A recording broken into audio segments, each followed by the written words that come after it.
Dear student, it is the third video of the chapter Understanding Secularism. So far we discussed about the Indian secularism and we came to know the three different aspects. That one religious group must not dominate the other religious group.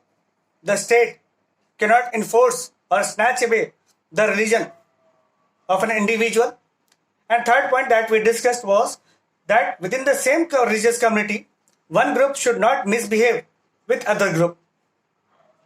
Now we are going to discuss the concept of secularism in little bit detail with suitable examples.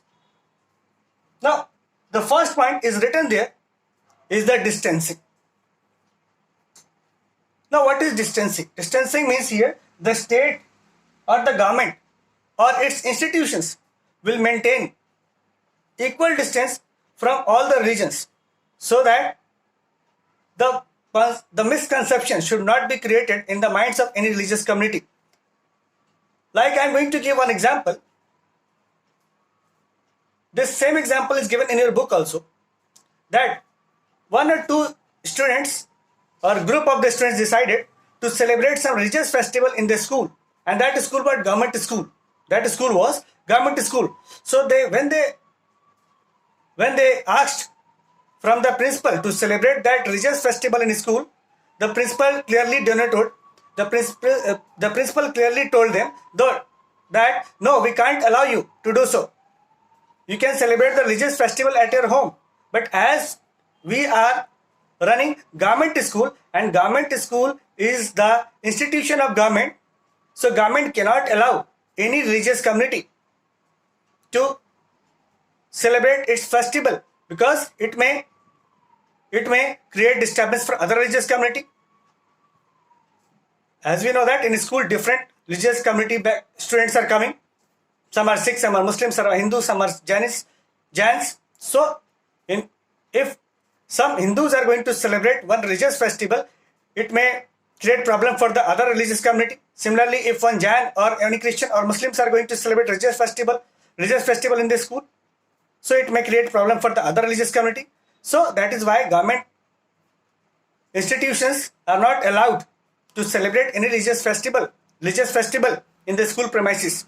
It can be celebrated by the private schools as it is mentioned in your book, but you'll have to remember, and that is why on most of the religious festivals the public holidays are declared so that people can enjoy the religion at their own home.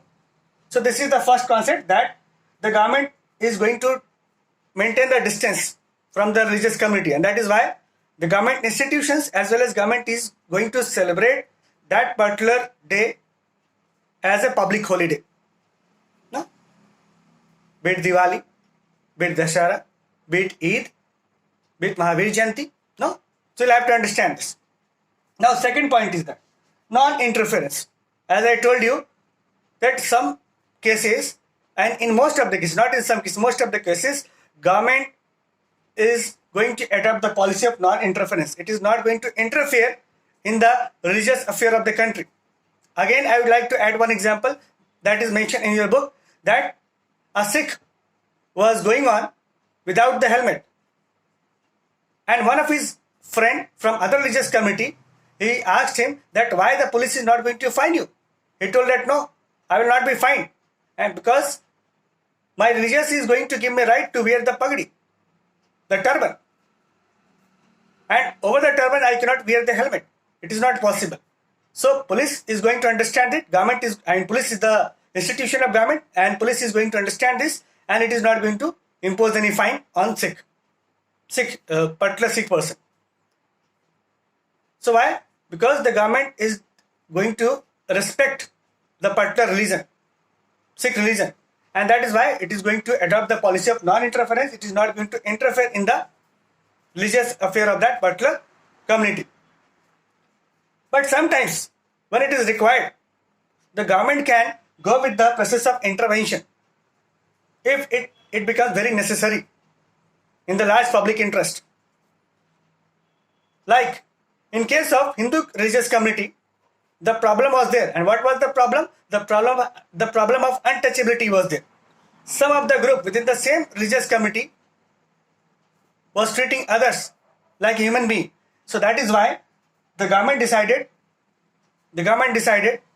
not to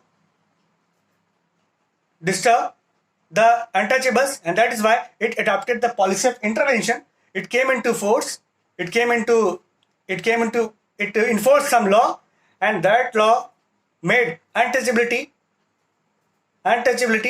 If someone is going to treat someone as untouchables, it was declared illegal. So untouchability was banned by the government. So government had to interfere in the religious affairs, and it had to ban the untouchability, concept of untouchability. Why? Because it was going to disturb the large religious community. So don't think that in India government cannot interfere in the religious matter.